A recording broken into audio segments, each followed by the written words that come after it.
Hello, and welcome to Answering the Call with Dedication and Service, a special program interviewing members of the Medicine Hat Fire Service. I'm Wayne Lust, and I'm here today with Platoon Chief Terry Flaig, a current member with the Medicine Hat Fire Department, and he's been there for 39 years. Welcome, Terry. Thank you. Appreciate the invite. Today we're going to discuss the 1937 Lafrance that was restored a few years ago, and you had an important role in that, Terry. Yes. So first of all, Terry, could you tell us, why did you become a firefighter? Well, it wasn't from when I was a little kid, which may surprise a lot of people, but I graduated in '72. Just a farm kid, grew up out of town here. Besides some neighbors, like I should mention Mr. Wayne Lust, as a matter of fact. I remember you out on the farm. But came in here to attend college in the sales field, and while I was here, drove by the hall a few times, and it kind of piqued my interest. The guys responding to different calls, etc. So one day, I just went ahead and stopped in and spoke with the chief at that time, Mr. Jim Middleton, and just asked what the job entailed. And he just mentioned to me a lot of hard work, training, and dedication. And he said it was a very satisfying career. So I had left it at that, continued my studies, and actually entered the sales field for a few years, but it continually was on my mind all the time. So anyways, I went back there and asked them exactly what they're looking for in a firefighter for the Medicine Hat Fire Department. And he just turned around and asked me some questions on background, etc. And he said, put that in your resume and we'll see you later. Well, sure enough, when the city decided to expand with the substation we're sitting in now, in 1978, there were 16 firefighters hired to man this hall, and I was one of those firefighters that started at that time. So I had a young family of 3 children, so it was great to have something permanent and a career that I felt that I could really enjoy. Yeah, it looked like a good career back then, wasn't it? Oh gosh, yeah. Yeah, especially then when like you said, you just need a strong back and a little bit of sense of mechanics and how to drive larger trucks, etc. And as you know, all the training then was done on the job. That's right. On the job, so. Being a farm boy, you had lots of experience driving trucks. Yeah, driving trucks, you betcha. And my father was a journeyman welder, and he taught us boys some of that aspect of the farming, and as you know, you took engines apart, put them together, you did that type of thing as well. So all that must have helped, because certainly did, I'm sure. Once that resume went in, then I was called. So certainly. Tell us about the history of the fire engine. Why was it purchased, and how much was spent, and what function did it perform? Well, this is the engine we're speaking of that's directly behind us here. As a matter of fact, a 1937 Lafrance. It was ordered in 1936. It was finished and delivered to Medicine Hat late after December 27th, 29th of 36, and it got here, of course, the first week of January of 1937. So it is a 1937 Lafrance. It was purchased to replace a unit that was here in 1912, which was their first motorized engine at that time. Yeah. So, and this one here has a 142 horse V12 and 625 gallons a minute pump. Mm-hmm. And from what they were used to now, to then, in 1938, that was a lot. It was way more than what they had from from 1912. That is correct. And as you and I know, the 1976 Dodge that was purchased with the front mount pump here Yes. had the same pump, Yeah. 625 gallon, which is somewhere around 2,900 liters a minute. Yeah, right. So even 30, 40 years later, you're still, capacity was there. So it was ahead of its time at that time. Yeah, very And yep. technically advanced. Yeah, you betcha. And this, as a note for some car enthusiasts, this V12 originally was from EL Cord Company, which has built cars, the Cord, the Duesenberg, and if I remember right, Auburn, 1932 Auburn. So the Lafrance Company bought the rights to the motor, did some modifications, and put it in their fire apparatus. Right. And as you know, it was in service from 37 till 1976. And with my conversation with yourself and a couple others, actually, it was still in the hall on Maple Avenue after 1976. Yeah. And it was still available for a call if it needed. Yeah. But it was taken out of the front line. Yeah, we were all apparatus showed how it still worked just Yes. in case. Yes, you're absolutely right. What notable or historical fires did this truck attend? Well, one was the Assiniboia Inn. At that time, it was called the Assiniboia Hotel, and it was located not where it is today. If anyone remembers where the King of Trade or the Hat Hardware is located, that's where the Assiniboia. And it was completely gutted then, the fire there. All was left was a shell.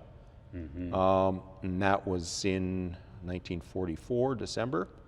Yeah. Central Hotel, which was downtown, it was completely demolished. The reason for that was it had a central hallway on the second floor, and of course everyone went out the back fire exit and down the fire exit while the door was wide open. Fresh air came in, fueled the flames, and of course away it went. And fire spread Yep. quickly. Yeah. Revelstoke Sawmill in 1958. As you know, sawmill in those days, dried lumber, sawdust. The firefighters didn't have a chance. No, it was. And it was 10 minutes, and it was fully involved. That's from- right, from and it what was the story coldest says. day of that particular winter. Yeah. So not there only was- the weather, it was the material that went, Yeah. as a matter of fact. And the airport hangar in March of 1958. At that time, there was a trucking company. I'm sorry I can't tell you the trucking company was using it for storage. And then, of course, when the fire started, they had the trucks' gasoline tanks exploded, caught fire, and added to the fuel of the hangar. And of course, the hangars were tall, open, and there again, dried lumber. So it didn't Yeah. take long for it to become a defensive fire, and everyone had to back out, and it collapsed upon itself. A couple others were the Medeltic Potteries and the Alberta Clay Products. Alberta Clay Products in 1961, well, that started in the boiler, some sort of faulty boiler, and the building was long, narrow, and it just had a funnel and just went straight through really quick. And actually, that one was a total loss in less than 2 hours. Yeah. So it was really quick. So those were pretty much the major fires. Of course, it went to several others, but as far as major fires, those were the major fires of its life. Yeah. Did it suffer any damage over the years? Well, I didn't think so until I talked to one of the retired firefighters.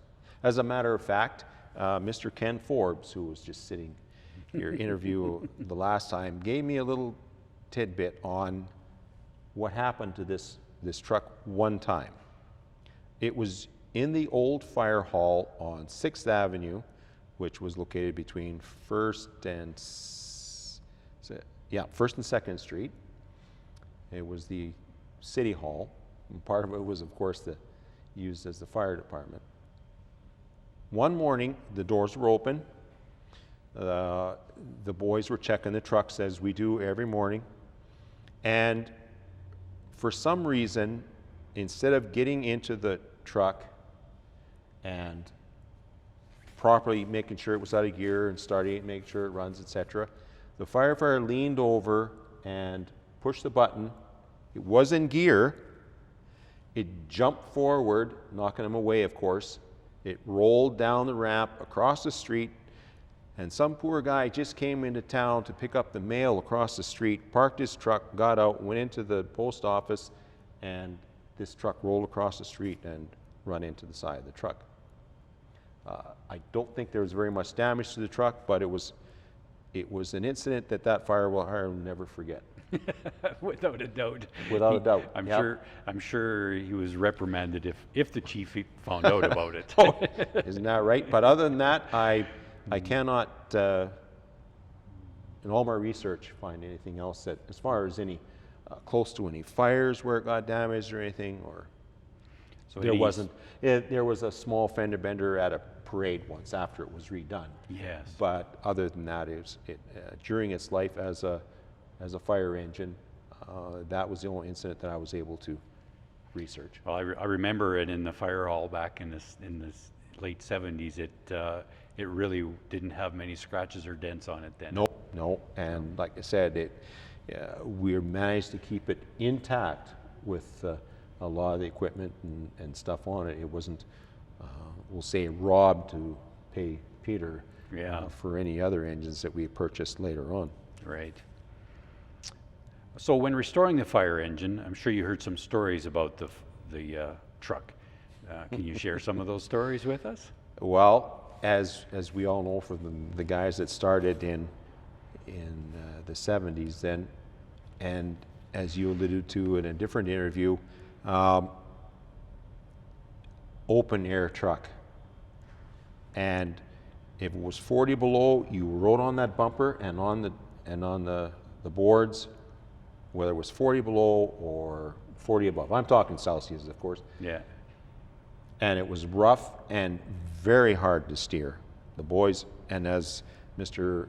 Forbes alluded to, you almost needed two guys, you as the driver and the captain sitting beside you, to turn that thing. Yes.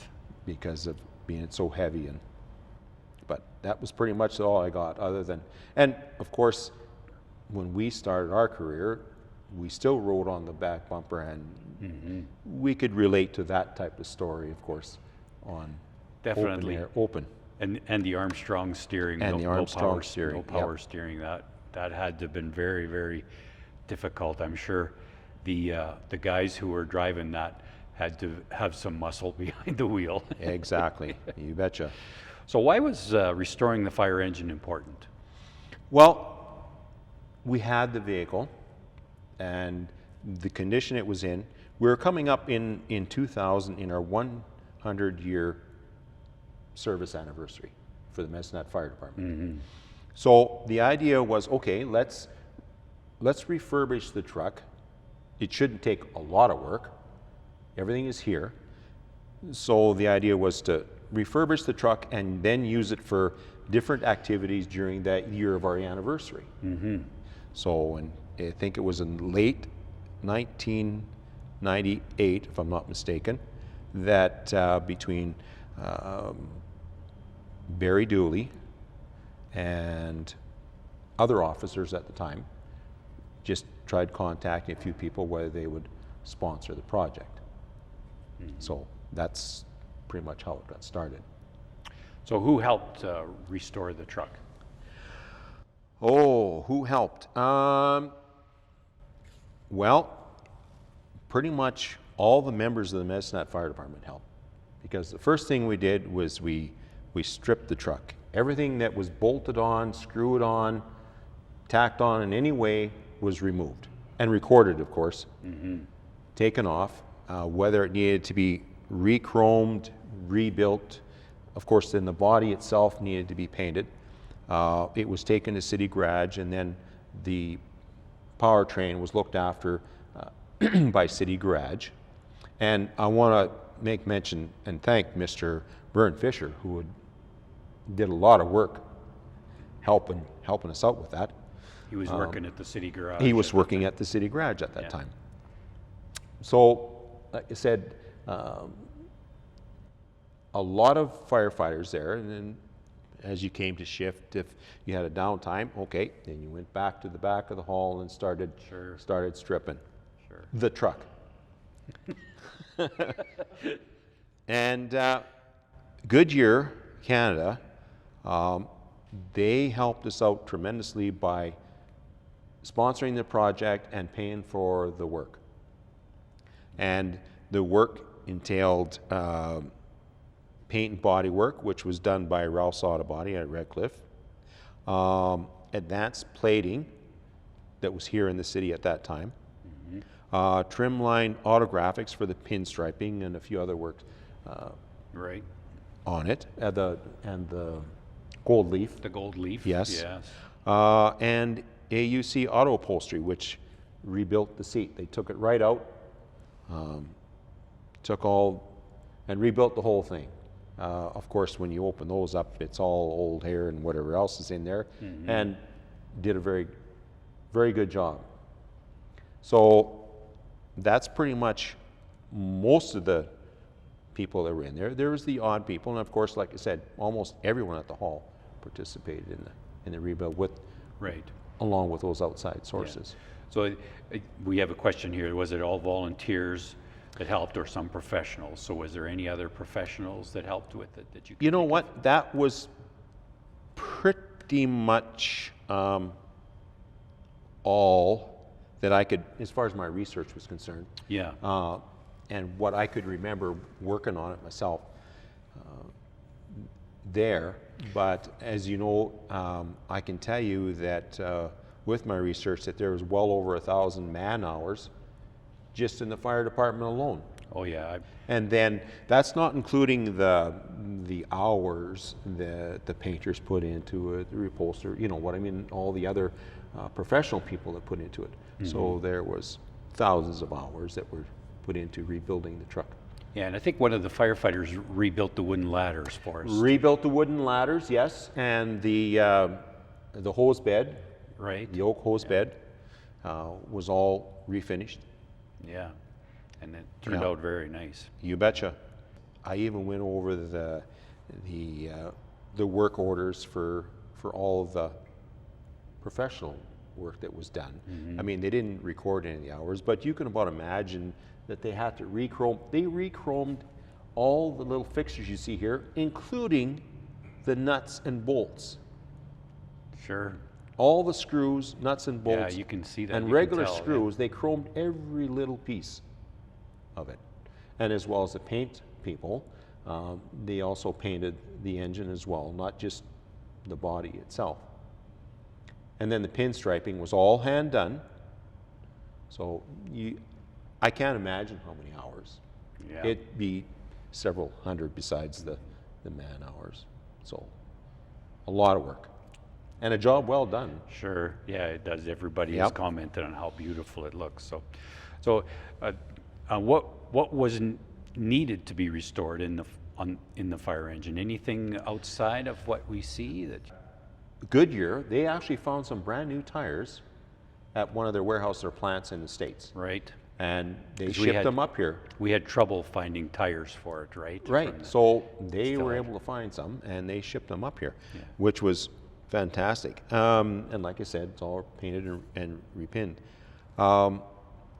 There was only one piece, as far as my history is concerned, that in regards to that was missing or broke. And on the back corner, there's a piece of cast on the tailboard that goes around the corner. It's a protected chrome piece. and one was broke. Well, there's no way we could find it, but we managed to find someone that we give them the opposite corner. They were able to recast a new one, got it re-chromed, and it looks like original. Yeah, so new reproduction. Yep. Yeah, Yep. So that was pretty much in there. So other than that, any other stories about finding certain parts of the vehicle? No. I asked some of the older fellows about that, Ken, etc., and stuff like that. But no, it was kept pretty much 100% whole through the years that we've had it. Yeah, I remember we rummaged through the basement and found Yes, mostly we got all some the parts brass. for it. Yep, some of the extinguishing units here, as well as brass nozzles, and we were able to find in-house all the parts. Yeah. So it was an easy find, which was lucky by us. That's for sure. Oh, we didn't throw too many things away back in the day. No. Including bent nails, right? Bent nails, that's right. We'd straighten them and save them, right? Yeah. What is one thing you learned restoring in an older vehicle? In restoring an older vehicle, I can almost bet you, dime to a donut, you're not going to find one piece of plastic on this truck. Yeah. And I mean, it's heavy, and it's all steel. It was great. And just because it was something that was in such great shape beforehand, and not only that, it was all the guys were having fun doing it. Yes, I remember doing it. I really enjoyed it. It was incredibly gratifying to build this truck. Yeah, and there was lots of people willing to help. Yeah, and So when it you worked see out quite well. Yeah, and when you see it driving in the parade or driving down the street, it's really a great looking truck. Oh yes, Yeah. absolutely, it is so. So when can the public see this fire truck? When can they see the truck? They can see it any day of the week. Any day of the week, period. Even early evenings. It's located down at 440 Maple, which is our number one hall. It is sitting down there on display right now. There's a crew there, of course, every day, a working crew there. And as long as there's a crew at the hall and they're not on a call, Right. you can give them a dingle, tell them you're coming down, or even come to the door. We'd be more than glad to take them Yeah, they can for a just- tour to the hall. And not only that, we also have right beside this truck, if anyone's interested in refurbishing it for us, is we have a 1949 ladder truck. Yeah. And it, like I said, it's in great shape as well. It just could use a little tender loving care in regards to paint. It's starting to wear off, of course, after Right. 60, 70 years. Well, we talked about the 1949 That's Keene right. Seagrave ladder truck and all the calls it had gone to, and how it's still in running condition, and Yes. and is a great truck as well. Yes, It's really cool. I just want to make note, just as a chuckle, it was stored at the old line shop on Kipling. And because that building is being removed, we needed to bring it back to this hall, Right. Maple Avenue. So during that day, we went down, and of course everyone looks at me because I was the only one had operated it before. Okay, you can drive it down to the new hall. Okay, we get in it, and we managed to get it started and left the building, and I said, you know what, I'm not going to stop here, we'll just keep on going. So I kept on going, but when I got to the first intersection, what I didn't realize or didn't check prior to, it had not one lick of brakes. Oh. Not 1 ounce, which caught me by surprise when I tried to put the brake on and it hit the floor right now. Wow. Thank God I remembered, of course, the handbrake, Yeah, he's pulled the hand. and I Good just thing. quickly grabbed it and yanked on it. Mind you, the front end was still sticking out 3, 4, 5 feet out into the street already, but people could see, being the open cab, what I was doing. And they were able to stop and go around. Of course, it wasn't that close, but it sure surprised me at that time. But it's now safe inside. It's got brake fluid now. Yeah, it's safe inside the hall, so I can't damage it now. So it is, yes, people can go down there, like I said, any day of the week, and early evenings if you wish, and view any of those trucks. And by all means, you can take pictures there as long as there's someone there with you from the department. Sure, I'm sure with the firefighters on duty would love to give a tour. Absolutely. Yeah. So Terry, what memories or funny stories could you share about Fire Station number 2, this one we're in right now? Well, the best memory, of course, is the opportunity to be here. When the second hall opened up, this one right here, 16 firefighters were hired. I was amongst that crew, and I had the opportunity to start a beautiful career. That's pretty much it. Yeah. Yep. That was the reason you were hired, because That was the opened reason, station. yep. You betcha. So what have you enjoyed most about being a member of the Medicine Hat Fire Service? Tons of friends. You see, after I've been here almost 40 years, and all the people have come and gone, of course. The friends you make, people have retired, etc. And you're just like family because you're working day and night. Mm-hmm. So that's pretty much it. And the career is conducive to raising a family. You have days off. Sure, you work longer hours, days and nights. You get used to the idea of working nights. But then again, the trade-off is you have time for your family. You got days off, extended days off. Yeah, it was So great. it was great great time off. You know with what? our You could families. take 2-3 days and go to the lake or whatever, camp or whatever. So the career was great that way. Yeah, we paid the price for shift work, but then we Oh, also got the yes. benefits of having extra time off with our family. That is correct. Yes. Yeah. Any final thoughts, Terry? Any final thoughts? I'm amazed at how things have changed from March 1978 to this day, the end of April of 2017. Apparatus, equipment, being involved in all that change for the people of Medicine Hat and for the fire department and for the firefighters, it's been great, a great change. Yep, Certainly has. you bet. And it's been a great career, beautiful career. Well, thank you, Terry, for being here today. It's You're been welcome. enjoyable chatting with you. Well, I appreciate the opportunity to do it. You bet. You're welcome. To find out more about the history of the Medicine Hat Fire Service, you can check out the Medicine Hat Fire Department history book, 100 Years of Dedication and Service. It's at the Medicine Hat Esplanade Archives, or you can also look at it at the Medicine Hat Public Library. If you have any questions about the fire safety, you can call the Medicine Hat Fire Department at 403-529-8282, or you can go online to medicinehat.ca and go to the Fire Service webpage. Thank you, and I hope you enjoyed watching the show today.